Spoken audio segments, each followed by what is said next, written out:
할렐루야. 예, 우리에게 새해를 주시고 또 복된 삶을 허락하여 주신 우리 하나님을 향하여 할렐루야 찬양대에서 귀한 찬양을 올렸습니다. 우리 주님께서 영광 중에 받아주신 줄로 믿습니다. 찬양의 가사처럼 우리가 매일매일 삶 속에서 서로 사랑하고 서로 봉사함으로 하나님께 영광 돌리고 하나님의 나라를 누리며 살아가는 우리 모두가 되기를 주의 이름으로 축원합니다. 우리 서로 옆사람 감사 나눕시다. 사랑하며 봉사합시다. 사랑하며 봉사합시다.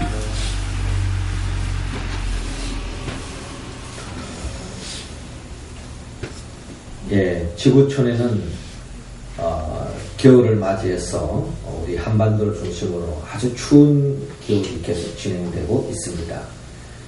그런데 같은 지구촌에 살면서도 남극을 중심으로 한 남반부에는 지금 굉장히 무더운 여름 날씨라고 합니다. 특별히 지난 주간에 보니까 호주에 보니까 호주에는 이 폭염이 거의 40도를 오르고 있다고 합니다.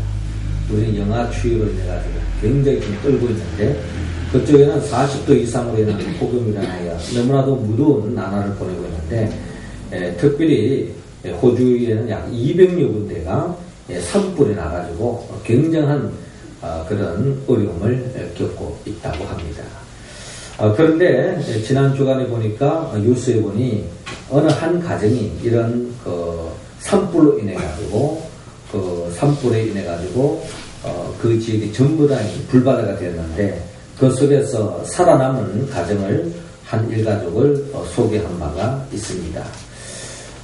마침 워커 부부라는 부부가 있었는데 이 부부에는 5 자녀가 있었습니다.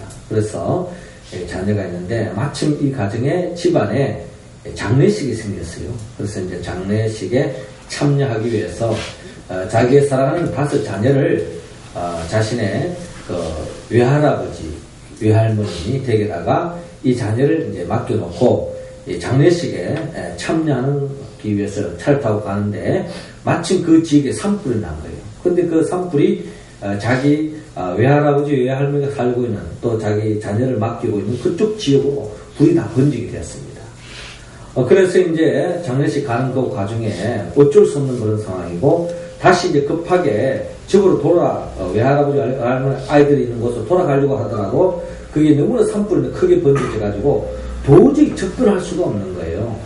그렇게 되어지면 이제 그 산불로 인해 그 마을 전체가 불바다가 되어지면 이 외할아버지, 외할머니 또 그 자녀들도 죽음에 이를 수밖에 없는 그런 지경에 이제 처하게 되었는데 이제 이 가운데서 자기로서는 어찌할 수가 없는 겁니다.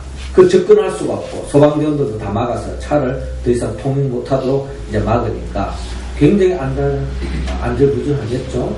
자, 이런 상황 속에서 우리가 할 수 있는 게 뭡니까? 마침 이 워커 부부는 신자들이었습니다. 하나님을 믿는 자들이었습니다. 그래서 어떡합니까? 하나님 앞에 무릎 꿇고 간절하게 우리 자녀들 살려달라고 그렇게 그냥 간절하게 기도했다고 합니다. 그런데 놀라운 역사가 일어났는데요. 그때 마침 이 할아버지, 할머니가 이 외손자들을 이제 데리고 마침 그 산 밑에 쪽에 있는 그 바닷가 쪽에 평소에 자기 자신이 수영도 이제 하는 그 바닷가 쪽으로 이제 달리기 시작했습니다. 마침 달려가지고 이제 배를 정박할 수 있는 거기에 가가지고 이 외할아버지, 외할머니 이들이 손자, 손녀들을 끌어안고 물속에 뛰어내는 겁니다. 물속에. 그래서 이제 그 불길이 약 3시간 동안이나 그 지역을 불이 계속 나는데 그 뜨거움 속에서 이 정박자고 밑에 속에서 물속에 몸을 숨겨가지고 결국에는 그 죽음의 불을 지나가면서 살아나게 되었습니다. 이 소식 앞에서 이 외할아버지가 마침 핸드폰이 있어가지고 이 할아버지가 좀 신식에 들어갔습니다. 그래서 이제 이 자녀들이 살아난 이 광경을 핸드폰으로 찍어가지고 이제 그 사위 핸드폰에다 보낸 거예요. 걱정하지 마라. 지금 다 살아있다 하면서 불길을 피해서 지금 살아있는 이 광경을 찍어서 사회에 보냈고, 또 이것이 이제 퍼져가지고 전 세계 또 인터넷에 이렇게 이 사진이 오르게 된 것을 보게 되었습니다. 아마 이들의 부모는 아마 이들을 보고 더없이 기뻐했을 것입니다. 죽은 자 가운데서 죽음의 자리에서 살아났다고 하는 것, 이거는 뭐 자식이 뭐 대학교 합격을 하고 장가를 가고 또 뭐 좋은 대학교 들어가고 취업을 하고 그 이상일 것입니다. 죽을 수밖에 없는 그 자리에서 자식이 살았다고 하는 것, 이 감격, 이 기쁨은 아마 이루 말할 수 없을 것입니다.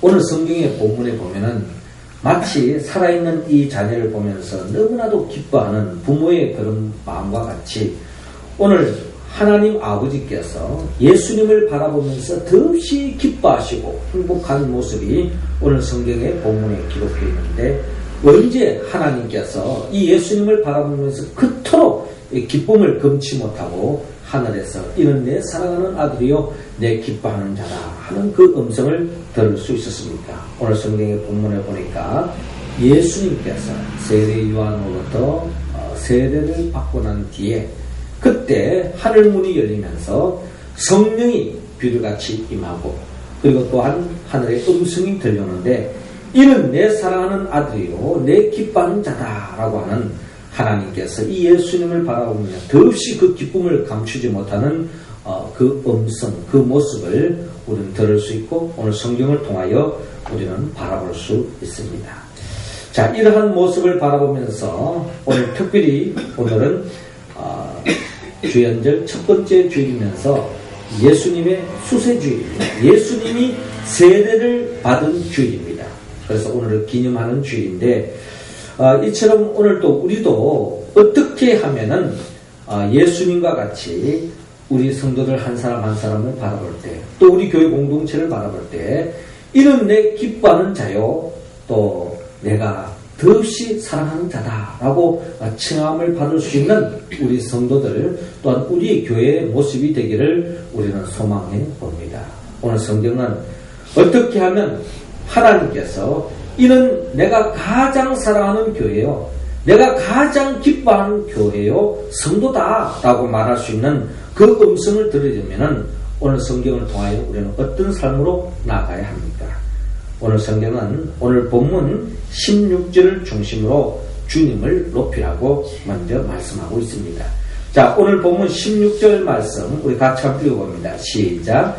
요한이 모든 사람에게 대답하여 이르되 나는 물로 너희에게 세례를 베풀거니와 나보다 능력이 많으신 이가 오시나니 나는 그의 신발끈을 풀기도 감당하지 못하겠구나. 그는 성령과 불로 너희에게 세례를 베푸실 것이요. 아멘. 저를 한번 따라 하시기 바랍니다. 주님을 높입시다. 주님을 높입시다. 하나님이 기뻐하는 그런 우리 교회, 우리 성도들이 되기 위해서는 하나님께서는 오늘 우리 모두에게 주님을 높이라고 말씀하고 있습니다. 자, 예수님께서 오늘 세례를 받기 전에 우리는 먼저 이 예수님은 세례 요한으로부터 세례를 받게 되어지는데, 이 오늘 성경 본문은 세례 요한에 대해서 먼저 집중하고 있습니다. 먼저 오늘 본문 15절에 보면 백성들이 바라고 기다림으로 모든 사람들이 요한을 혹 그리스도신가 심중에 생각하니라고 기록되어 있는 것처럼 많은 백성들이, 그 당시 많은 민중들, 그들이 이 세례 요한에게 집중하고 세례 요한에게 찾아오고 있습니다. 그리고 세례 요한에게 집중하고 세례 요한에게 찾아오는 이유가 있습니다. 그것은 바로 그토록 이스라엘 백성들을 오랫동안 바라고 기다렸던 그들의 구원자 메시아, 즉 그리스도가 혹 이 세례 요한이 아닌가 하는 그런 생각을 가지고 세례 요한에게 찾아오는 것입니다. 자, 세례 요한의 인기가 이루 말할 수 없죠. 그런데 이때에 마치 그 모든 백성들의 마음을 찬물을 끼얹는 것처럼 이 세례 요한이 분명히 자기 자신은 어떤 존재인가를 오늘 본문 16절을 통하여 분명히 밝히고 있습니다. 요한이 모든 사람에게 대답하여 이르되 나는 물론 너희에게 세를 베풀거니와 나보다 능력이 많으시니가 오시나니 나는 그의 신발끈을 풀기도 감당하지 못하겠노라. 그는 성령과 불로 너희에게 세례를 베푸실 것이요 라고 말씀하고 있습니다. 세례 요한은 자기 자신은 물로 세례를 베푸는 그런 사역에 머물러 있지만 예수님께서는 성령과 불로 너희에게 세례를 주실 것이다 라고 말씀하고 있는데, 이 말씀의 깊은 내용은 또 우리가 다음에 나누더라도 오늘 이 말씀 속에 우리가 표면적으로 우리가 세례 요한의 분명한 고백이 있습니다. 나는 그의 신발끈을 풀기도 감당하지 못하겠노라. 나는 그의 신발끈, 즉 예수님의 신발끈을 풀기도 감당하지 못할 정도로 주님 앞에서 내 자신은 너무나도 비천하고 부족한 존재고 연약한 존재라는 것을 세례 요한은 고백하고 있습니다. 이처럼 세례 요한은 주님을 높이는데 최선을 다하고 있는, 주님을 높이는 세례 요한을 바라볼 수 있습니다. 그런데 성경은 이 세례 요한이 단순히 예수님을 높이는 정도가 아니라 예수님이 더 높아진다면 자기 자신은 그 어떠한 어려움도 찾겠습니다. 예수님이 높아진다면, 주님이 흥한다면 나는 쇠해도 좋습니다. 이 정도로 주님을 높였습니다. 우리가 사람들과의 관계 속에서 상대방을 높여줄 수 있잖아요. 그런데 내 이익이 침해되지 않는 범위에서, 내 자존심을 살리는 범위 내에서 상대방을 높여주기도 하고 또 립서비스로 상대방을 이렇게 죽여 세워주기도 합니다. 그런데 내가 그 사람을 세워줌으로 인해서 내가 손해를 보고 내가 희생을 당하면서까지 남을 세워준다고 하는 것은 쉬운 이야기가 아닙니다. 오늘 세례 요한은 바로 이걸 이야기하고 있습니다. 자기 자신은 어떤 손해가 되더라도 주님을 높이겠습니다. 주님을 높이는데 내가 어떤 희생이라도 감수하겠습니다. 실로 이 세례 요한은요, 자기의 제자들까지도 예수님께로 가도록 내버려 두었습니다. 그 모든 사람들로 한 몸에 인기받는 자기 자신의 그 인기를 만족하지 않고 주님께로 향하도록 주님께로 인도했던 것이 바로 세례 요한입니다. 이처럼 자기 자신이 그 어떤 희생을 감수하고라도 주님을 높이는 이 세례 요한에 대해서 주님께서 어떤 평가를 내리십니까? 누가복음 7장 28절에 보면 여자가 낳은 자 중에 요한보다 큰 자가 없도다 라고 말씀하고 있습니다. 여자가 낳은 자 중에 요한보다 큰 자가 없도다. 주님 말하는 이 요한은 그 어떤 사람보다 많이 배웠기 때문에, 또 이 세상에 그 어떤 업적을 남기기 때문에 여자가 낳은 자, 그 어떤 인생보다 뛰어나다고 지금 이야기하는 것이 아니라 요한은 주님을 높이는 데에 자기 자신의 그 어떤 희생도 감수하고 주님을 높였다. 이는 뭘 이야기합니까? 이처럼 세례 요한과 같이 주님을 높이는 그 인생은 주님께서 존귀한 인생으로 세워주신다라는 것입니다. 구약 성경에 보면 나를 존중히 여기는 자를 내가 존중히 여기지만 나를 멸시하는 자를 내가 경멸히 여기라고 주님께서 말씀하셨습니다. 성경은 바로 예수님을 지향하고 있습니다. 요한복음 5장 23절, 오늘 우리가 새벽에 나눴던 말씀을 보면요, 아들을 공경하지 아니하는 자는 그를 보내신 아버지도 공경하지 아니하느니라 라고 말씀하고 있습니다. 예수를 공경하지 않는 자는 결국 그 보내신 하나님 아버지를 공경하지 않는 것과 같다라는 것입니다. 성경은 바로 아들을 공경하고 아들을 경배하고 아들을 높이는 자들, 하나님이 예비하신 영생을 얻고 하나님의 나라의 복을 누리지만 주님을 낮추고 주님을 경멸하고 주님을 대적하는 자는 하나님이 주시는 그 영생, 하나님의 나라의 복을 누리지 못하는 것을 우리는 성경을 통하여 잘 알 수 있습니다. 세례 요한과 같이 동방박사와 같이 주님을 높이고 경배함으로 주님이 예비하신 그 하나님의 나라를 매일매일 누리는 우리의 모습이 되기를 원합니다. 우리 가운데는 한 사람도 대제사장과 스님과 같이 주님이 누구인지 알면서도 주님을 경배하지 않는 그런 모습, 또한 예수가 왕으로 오셨지만 왕을 인정하지 않고 마치 자기 자신의 왕권이 흔들릴까봐 예수를 죽이려고 하는 그런 헤롯과 같은 그런 불행한 인생길을 걸어가는 자들이 우리 가운데는 한 사람도 없고 주님 앞에 덮는 기쁨의 존재가 되어지는 우리 모두가 되기를 주님으로 축원합니다. 이어서 두 번째로 우리 모두가 진정 주님이 사랑하고 주님이 기뻐하는 우리들의 모습이 되기 위해서는 하나님께서는 오늘 본문 17절을 중심으로 주님을 알아라고 말씀하고 있습니다. 17절 말씀 우리 할렐루야 찬양 여러분들 읽어주시기 바랍니다. 시작. 손에 길을 들고 자기의 타작마당을 정한 데 가서 알곡은 모아 곳간에 들이고 쭉정이는 거지지 않는 불에 태우시리라. 아멘. 저를 따라 하시기 바랍니다. 주님을 바로합시다. 주님을 바라합시다. 주님의 덮는 사랑과 기쁨의 존재가 되기 위해서는 주님이 누구인가를 바로 알아야 합니다. 오늘 성경 세례 요한이 밝힌 예수님은 어떤 분입니까? 예수님은 오늘 보면 17절에 손에 키를 들고 자기의 타작마당을 정하게 하사 알곡은 모아 곳간에 들이고 죽정이는 꺼지지 않는 불에 태우시다 라고 말씀하고 있습니다. 자, 이 말씀 보면 주님은 알곡을 모아 곳간에 들인다는 것은 주님은 우리의 진정한 구원자가 되신다라는 것입니다. 또 한편 죽정이는 꺼지지 않는 불에 태우시는 분이다. 이 말씀은 주님은 바로 우리의 심판자가 되시는 분이시다 하는 것을 말씀하고 있습니다. 우리의 구원자 되시오 또 우리의 심판자 되시는 우리 주님 앞에 우리가 바로 설 때에 주님의 구원에 참여함을 받을 수 있지만 주님 앞에 바로 서지 못했을 때 참된 가치관을 붙잡고 살아가지 않는 그런 자들을 다 주님은 불러 태우시는 심판자이심을 성경은 밝히고 있습니다. 그러므로 주님도 가치 있는 것은 분명히 붙잡지만은 가치 없는 것은 조금도 아끼지 않고 태워버립니다. 이 세상에 어느 농부가 죽정이를 귀하게 여기는 사람이 어디 있겠습니까? 그와 마찬가지로 우리 주님도 가치 없는 것은 조금도 아끼지 않고 버린다는 것입니다.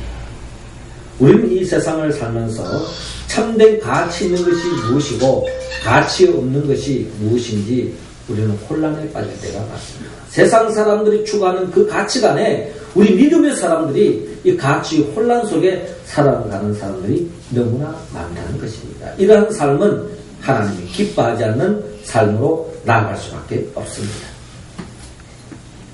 영국의 젊은 작가 닐 부맨이라고 하는 분이 있는데요.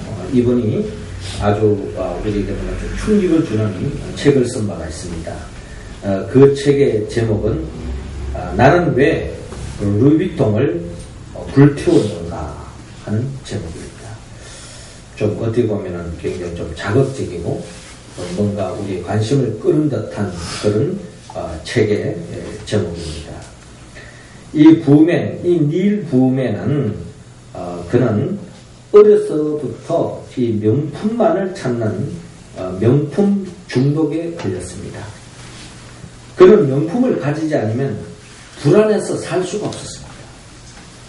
그래서 날마다 명품 광고를 보는 것이 그의 낙이었고 그가 어떤 일을 해서 돈을 벌면은 이 명품을 하나씩 사모으고 또 명품 중심으로 자기가 사용하고 생활하는 것이 자기에게 더 없는 즐거움이었고 기쁨이었고 행복이었습니다. 그래서 그는 날마다 명품 광고를 보고 또 그것을 사는 것에 그의 모든 삶에 집중을 하였습니다.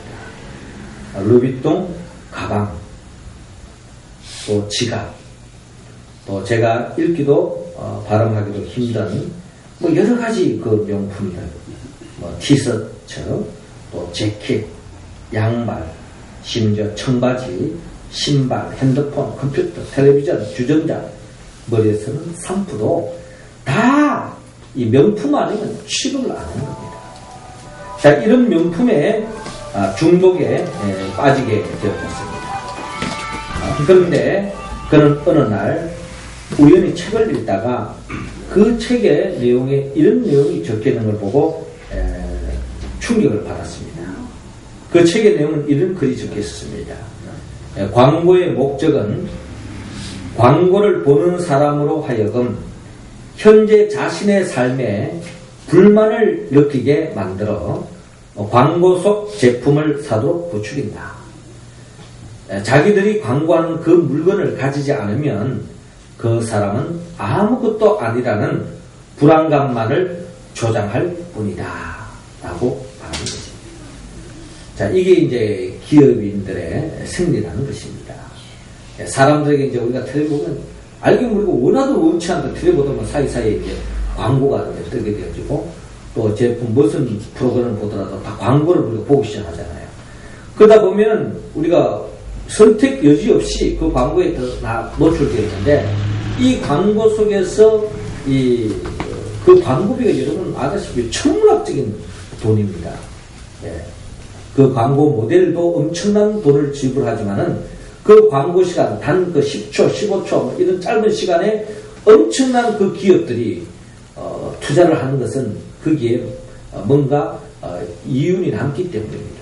그래서 이제 이 광고 효과를 통해 가지고 최대한으로 사람들에게 불만을 느끼게 하고 또 이 물건을 사지지 않으면 불안감에 떨 수밖에 없도록 그렇게 조장하는 그런 나름대로의 그런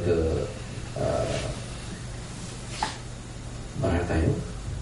술수가, 꼼수가 거기에 자리 잡고 있다는 겁니다.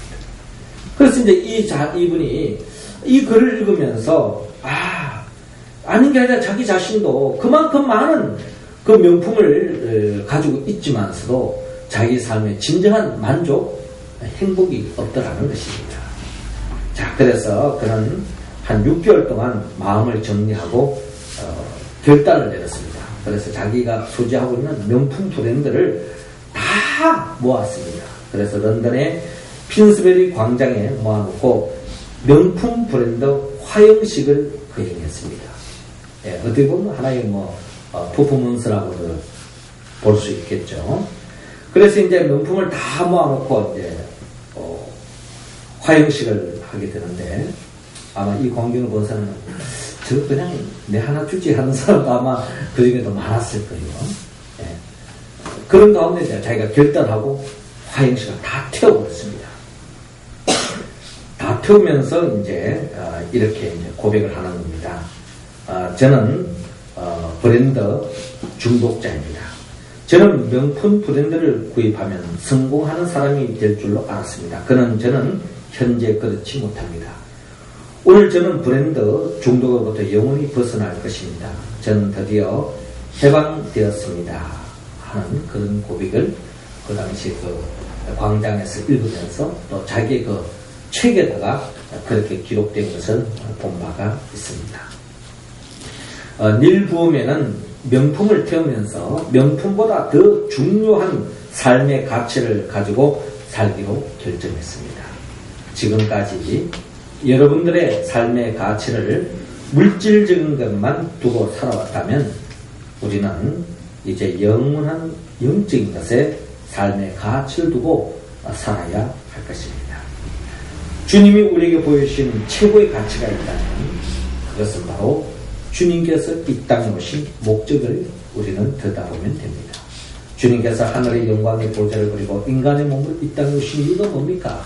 그것은 바로 우리 모든 죄를 해결하기 위해서 죄 때문에 모든 사람이 영원한 생명을 살지 못하고 하나님의 나라와 멀어진 지옥과 같은 인생을 살아가는 우리를 구원하기 위해서 주님은 우리의 죄의 문제를 해결하기 위하여 십자가에 못 박혀 죽으시고 부활하셨습니다. 그래서 예수님은 죽어가는 생명을 살리기 위해서 주님이 이 땅에 오셨습니다. 예수님의 최고의 가치가 있다면 죽어가는 생명을 살리는 것입니다. 우리에게 있어서 최고의 가치가 있다면 우리 믿음의 사람에서 최고의 가치, 최고의 우리의 관심은 바로 죽어가는 사람들을 살리는 것입니다. 아직도 예수를 알지 못하고 믿지 못하는 그들에게 주의 복음을 전가하여서 그를 예수 믿게 함으로 인하여 더 없는 하늘의 기쁨을 누릴 수 있기를 바랍니다. 이런 삶을 살아갈 때에 우리 주님께서는 우리를 바라보시고 가장 기뻐하실 줄로 믿습니다. 여러분, 우리가 전도를 해가지고 주의 몸된 교회가 차고 넘치고 얼마나 큰 기쁨이겠습니까? 그러나 우리가 전도했다고 해서 다 우리 교회에 나온다는 보장이 없어요. 우리 교회 안 나오니까 뭐 전도할 필요 없다. 이건 잘못된 생각이겠죠? 우리 전도해야 합니다. 그분이 우리 교회 오면 더 좋고 안 와도 하나님의 나라에 큰 기쁨이 되는 줄로 믿고 우리가 주어진 삶의 자리에서 반드시 전도하는데 힘쓰는 우리의 모습이 되어질 때에 하나님께서는 우리 성도들을 향하여 더없이 사랑하고 기쁨을 금치 못할 것이며 그런 전도에 힘쓰는 우리들이 되어질 때에 우리 명륜제일교회를 세우신 주님의 뜻이 이루어지므로 주님께서 더없이 기뻐하는 우리 교회가 될 줄로 믿습니다. 올 한 해도 주님이 가장 기뻐하시는 전도에 힘써서 참된 가치 있는 삶을 살아서 주님의 기쁨이 되는 우리 모두가 되기를 주의 이름으로 축원합니다. 이어서 마지막으로 우리 주님이 더없이 기뻐하는 우리의 모습이 되기 위해서는 하나님께서 오늘 보면 21절 중심으로 주님을 배우라고 말씀하고 있습니다. 21절 우리 같이 한 번 더 읽겠습니다. 시작. 백성이 다 세례를 받으세 예수도 세례를 받으시고 기도하실 때에 하늘이 열리며 아멘. 저를 따라하시바 주님을 배웁시다. 주님을 배웁시다. 우리가 배워야 할 우리 주님은 오늘 성경 본문을 통하여 예수님의 세례를 받는 모습과 세례를 받고 난 후에 기도하는 모습, 이 두 가지 모습 속에 주님은 더없이 기뻐하시고 하늘문이 열리며 성령이 임하시고 또 하나님께서 이는 내 사랑하는 아들이요 내 기뻐하는 자다라고 기쁨을 금치 못하는 모습을 바라볼 수 있습니다. 자, 오늘 성경 본문에 21절에 그렇게 기록되어 있죠. 백성이 다 세례를 받으세 예수도 세례를 받으시고 우리도 예수님같이 세례를 받아야 합니다. 그리고 예수님같이 세례를 받고 난 뒤에 기도해야 합니다. 기도할 때 하늘이 열렸다라는 것입니다. 자, 여기에 엄청난 우리의 주님을 배워야 할 부분이 바로 이것입니다. 먼저 우리는 세례를 받아야 합니다. 우리 가운데는 뭐 거의 대다수가 다 세례를 받았습니다. 주의 몸된 교회 일꾼으로 세우기 위해서는 전제 조건이 있습니다. 집사가 되든 권사가 되든 또 장로가 되든 목사가 되든 그 전제 조건이 세례를 받아야 합니다. 세례를 받는 의미가 뭘까요? 세례를 받는다고 하는 의미는 이제부터는 내 중심적으로 살았던 내 삶을 청산하고 이제 하나님 중심으로 살겠습니다 하는 그 결단식이 바로 세례라는 것입니다. 그래서 주의 몸된 교회 직분자를 세울 때는 반드시 세례를 받아야 하는데 이 세례 교인의 고백은 바로 나는 내 중심으로 사는 것이 아니라 하나님의 뜻대로 살겠습니다 하는 이 결단이 바로 세례라는 것입니다. 하나님 누구를 가장 기뻐할까요? 내 중심으로 사는 사람을 기뻐하는 것이 아니라 하나님 중심으로 사는 자를 하나님이 가장 기뻐하신다.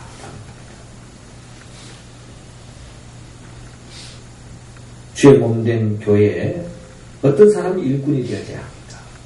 바로 하나님 뜻대로 살기 위해서 몸부림치는 사람. 이 사람이 하나님이 기뻐하는 자요, 하나님이 쓰인다는 사람입니다. 우리 성경을 보십시오. 예수님께서 제자들을 불러 모실 때에 무슨 토익 시험 봐가지고 성적순으로 뽑은 거 아닙니다. 또 누가 재력이 있느냐 그거 보고 뽑지 않았어요. 또 누가 학벌이 있느냐, 누가 세상적인 권력이 있느냐, 누가 얼마나 똑똑하고 일 잘하느냐 이걸 기준하지 않았습니다. 주님이 쓰신 그 일꾼의 그 기준은 분명합니다. 하나님 뜻대로 살기 위해서 목을 칠 수 있는가, 이게 주관심이었습니다. 비록 돈이 없어도요, 학벌이 없어도, 똑똑하지 못해도, 또 때로는 건강하지 못해도 또 때로는 세상적으로 뭐 난 것이 없다 할지라도 주님이 부르실 때에 그 명령에 순종하며 주의 뜻을 따라왔던 사람, 그런 사람을 통해서 하나님의 나라가 확장되어지신 것이지 뭐 세상적으로 그 누구보다 잘나고 뛰어난 사람들이고 주님의 나라를 열어가는 것이 아니라는 것입니다. 그리고 또 한 가지 우리가 또한 주님을 통하여 우리가 분명히 배워야 할 점은 바로 이 예수님께서 제자들에게 보여주셨던 중요한 모델이 하나 있는데, 그것은 바로 하나님의 뜻대로 살겠습니다 하는 그 결단식으로 세례를 받고 난 뒤에 주님이 하신 것은 바로 기도를 하셨다. 그러니까 하나님의 일꾼들의 최고의 덕목은 기도라는 것입니다. 기도가 왜 필요합니까? 기도할 때에 성령님이 함께 하십니다. 성령님이 주시는 능력으로 하는 사람, 이 사람이 바로 기도하는 사람입니다. 우리가 이 세상에 해야 할 일들이 많이 있는데 내 힘으로 할 수 있는 일이 있지만은 내 힘으로 할 수 없는 부분이 있습니다. 우리 공동체가 할 수 없는 부분이 있어요. 그게 바로 성령이 도와주셔야만이 되는 부분이 있습니다. 교회는 바로 그겁니다. 재정적인 문제, 또 일꾼의 문제, 모든 일들은 바로 성령이 도와주셔야만이 되는 부분이 있다는 겁니다.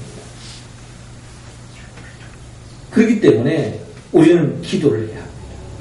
우리가 두 날개 양육시댐 우리가 성경 공부를 하면서 이 공부를 배우는 사람은 분명히 우리 교육자는 무조건 하루에 3시간씩, 또 이 교육에 임하는 사람은 하루에 분명히 2시간씩 해야 된다고 제가 가르치고 있습니다. 이게 뭘 이야기합니까? 하나님의 일은 내 힘으로 하는 게 아닙니다. 하나님 뜻대로 살기를 원하지만은 기도하지 않으면 하나님의 뜻이 내 뜻과 다를 때 한순간에 하나님 뜻을 저버릴 수 있습니다. 그러기에 주님께서 겟세마네 동산에서 주님께서 제자들에게 보여주셨던 것처럼 나의 원대로 마옵시고 아버지 원대로 하옵소서. 이 기도하기 전에 제자들에게 깨어서 기도하라, 깨어서 기도하라, 깨어서 기도하라. 그러나 그들은 결국 기도하지 않았을 때에 마음으로는 내가 목숨 바쳐서 주님을 끝까지 따라가겠다고 맹세하지만은 자신에게 조금 어려움이 오니까 주님이고 뭐고 필요 없습니다. 나는 주를 모르는 자들입니다. 그게 12제자 중에 베드로 수제자가 했던 이야기입니다. 수제자가 그 정도라면 우리는 어떤 수제자입니까? 우리도 주님을 부인해도 100번 이상을 부인할 수 있는 것이 우리들의 모습입니다. 그렇기 때문에 주의 몸된 교회 일꾼은 철저하게 하나님 중심으로 하나님 뜻대로 살기 위해서 기도하는 사람, 그 사람이 진정한 하나님의 일꾼으로 쓰임받을 수 있고, 그런 자들을 향하여서 하나님이 이는 내 사랑하는 아들이요 내 기뻐하는 자라라고 말씀하고 있습니다. 예수님은 십자가에 못 박혀 죽기까지 하나님의 뜻을 이뤘습니다. 그 하나님의 뜻을 이루는 데는 그 힘은 어디서 나오느냐? 바로 기도를 통해서 성령이 함께함으로 이 일을 감당할 수 있습니다. 여러분, 주의 일은요, 내가 원하는 대로 되는 게 아닙니다. 내가 바라는 대로 다 되어지는 게 아니에요. 하나님의 뜻이 있습니다. 그 뜻이 있다면 내가 원하든 원치 않든 그 말씀에 응답해 줘야 되는데, 그 말씀을 응답할 수 있는 유일한 길은 기도를 통해서 성령이 함께할 때만 가능하기 때문에, 예수님도 그 누구보다 이 사실을 잘 알았기 때문에 세례를 받고 난 뒤에 예수님이 기도하셨다라는 겁니다. 이런 삶으로 나아갈 때에 결국 예수님은 하나님의 뜻을 이루고 하나님이 더없이 기뻐하시는, 이는 내 사랑하는 아들이요 내 기뻐하는 자다 하는 그 칭함을 받았던 것처럼 우리 모두도 그런 삶으로 나아갈 수 있기를 원합니다. 우리가 잘 아는 이용규 씨 선교사님 계시죠? 이분이 내려놓음이라는 책을 저술을 하고 또 그의 선교 사역을 중심으로 해서 이 책을 썼습니다. 많은 사람들에게 감동을 주었습니다. 그런데 이 이용규 씨는 하버드 대학교 역사 박사를 마치고 물질적인 평안한 길을 있었음에도 불구하고 몽골 선교지에 영적인 길을 떠난 이영교 선교사님의 어느 한 학생이 이런 질문을 했습니다. 선교사님은 하버드 대학교에서 박사학위까지 받았는데 그 재능, 그 학위를 가지고 정말 좋은 곳에 쓸 수 있지 않습니까? 좀 더 영향력을 끼치는 영역에 가서 하는 것이 하나님 더 기뻐하지 않을까요? 이 몽골에 가서 선교한다는 것은 이건 도저히 하나님 앞에 낭비가 아닙니까? 라고 이렇게 말한 적이 있습니다. 이때 이영조 선교사는 이렇게 대답했습니다. 우리의 인생에 있어서 하나님께서 주시는 사역의 기회를 버리는 것이 진짜 낭비입니다. 라고 이야기한 바가 있습니다. 우리의 인생에 있어서 하나님께서 주시는 사역의 기회를 버리는 것이 진짜 낭비입니다. 하나님께서 주시는 사역의 기회, 하나님께서 일할 수 있는 이 젊음, 자기 그 모든 것을 가지고 하나님의 영광을 위하여 쓰겠다는 겁니다. 이 세상에 열심히 한번 살아보고 이 세상에 할 거 없으면 그때 그냥 노년에 그냥 교회나 열심히 하지 이런 게 아니라 자기가 주어진 그 건강, 자기가 가지고 있는 재능, 그 모든 것을 발휘해서 먼저 그의 나라와 그의 의를 위하여 하나님의 나라의 확장을 위해서 자기가 쓰임받는 것, 이것이 가장 가치 있는 것이라는 것입니다. 이것이 바로 주님의 길을 걸어가는 이영규 선교사님의 모습이라는 것입니다. 주의 몸된 교회에 예수님을 닮은 사람, 또 이영규 선교사님과 같은 이런 마음을 가진 사람들이 우리 교회에 많아질 때에 주님은 우리 교회를 바라보고 더없이 기뻐하실 줄로 믿습니다. 우리 교회 가장 꼭대기에 뭐가 있습니까? 십자가가 있습니다. 십자가. 하나님의 뜻이라면 내가 죽어지는 하나님 미랄이 되겠습니다. 하나님이 기뻐하는 교회를 위해서라면 내가 그 어떠한 희생도 감수하겠습니다. 그리고 그 힘은 내 힘으로 할 수 없고 성령이 도와주셔야 됩니다 하며 고백하며 주의를 묵묵히 하는 사람들이 많아질 때 우리 교회는 더없이 주님이 기뻐하는 교회가 될 줄로 믿습니다. 교회 건물이 새롭게 지어지고 시설이 좋다고 해서 좋은 교회가 되는 게 아니야. 우리 한 사람 한 사람이 주님의 뜻을 분명히 알고 그 뜻을 이루기 위해서 성령의 도심으로 그 뜻을 이루어나갈 때에 주님이 가장 기뻐하는 교회, 우리 성도들이 될 줄로 믿습니다. 하나님께서 오늘 이 시간 우리에게 주시는 말씀, 주님을 높이고 주님을 바로 알고 주님을 배워서 주의 뜻을 이름으로 하나님께 영광을 돌리고 또 더없이 주님이 기뻐하는 교회를 세워가는 우리 모두가 되기를 주의 이름으로 축원합니다. 기도드리겠습니다. 생명의 영 보혜사 성령님이시여 이 시간 우리와 함께하여 주시옵소서. 우리를 위하여 십자가에 못 박혀 죽으시고 부활하신 예수 그리스도의 영 보혜사 성령의 도우심을 받아서 주의 몸된 교회 속에서 우리 모두가 주님을 높이고 주님을 바로 알아가고 주님을 배워서 더없이 주님께 영광 돌리는 삶으로 나아갈 수 있도록 인도하여 주옵소서. 예수님의 이름으로 기도드립니다. 아멘.